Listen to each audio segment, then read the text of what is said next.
Liverpool was the second city of the British Empire. And 40%, I stress, 40% of the world's trade was actually coming through Liverpool docks.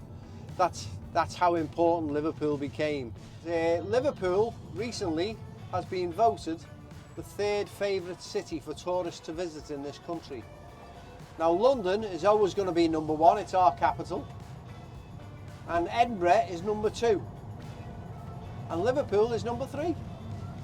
Now down the bottom of this road we have a building called David Lewis's department store. No longer a department store, unfortunately. It was bombed in the May Blitz of 1941 and it went on fire and the whole building was destroyed. Even the zoo they had up there. They had a zoo? They had a zoo on the 5th floor. In a department store? Yeah, in a department store. So here we are at our first Beatles location. And on the 23rd of August 1962, in the room on the right, John Lennon got married to his first wife, Cynthia Powling.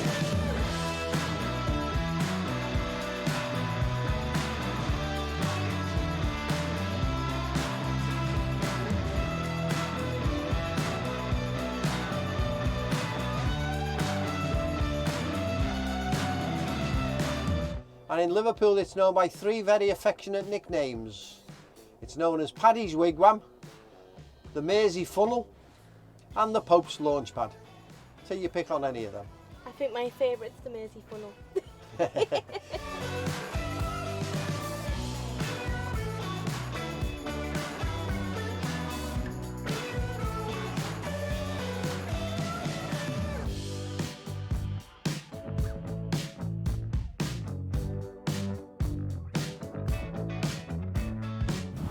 Let's go and see his plaque.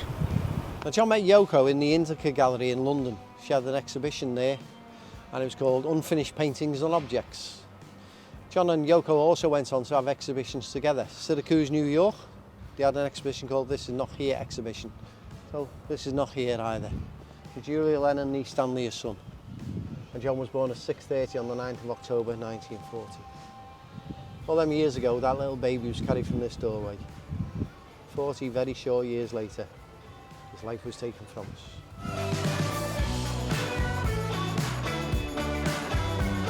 Brian had another problem at this time in history because he was Jewish and gay. And history will show you it wasn't a good time to be Jewish and gay. And he died a very unfortunate death. He died on the 27th of August 1967. And this is Brian. He died of an accidental overdose, according to the coroner. The Beatles' first manager was a guy called Alan Williams, and there he is. He died about 8 years ago.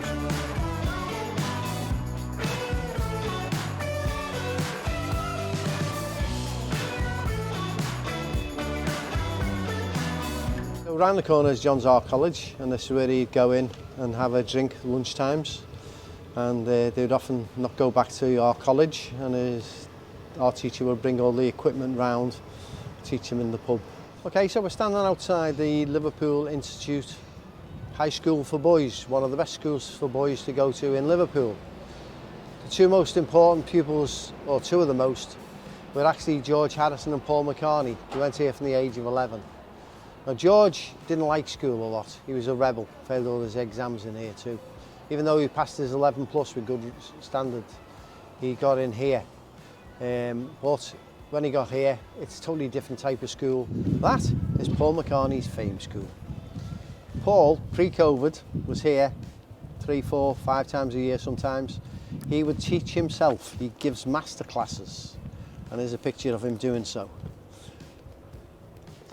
Wow, that would be quite an experience, wouldn't it? Not half. But every year, every July since it opened, he's came back and gave, even this year, he's gave the graduations away to every single pupil. And he bought the building next door, which just so happens to be John Lennon's Art College. Okay, so this is called A Case History by John King, a Canadian artist. He cast real cases out of concrete. He put names on most of them. This one is Sir Giles Gilbert Scott, who designed the massive big cathedral around the corner.